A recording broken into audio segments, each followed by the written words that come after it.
Submerged arc welding. Let us see the submerged arc welding. This welding is also known as sub-arc welding or hidden arc welding. The submerged arc welding consists of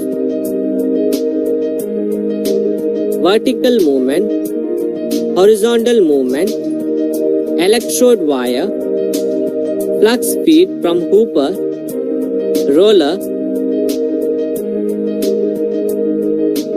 In this welding, an electric arc is produced between consumable bare electrode and the workpiece.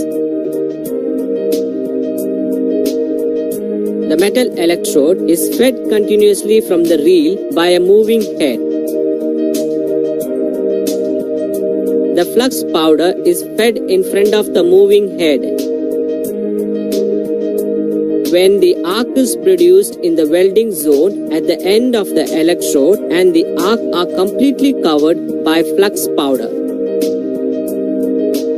Some of the flux melts and forms slag on the weld. The unused flux is sucked by using a pipe. The submerged arc welding is used specially for welding carbon steels and alloy steels.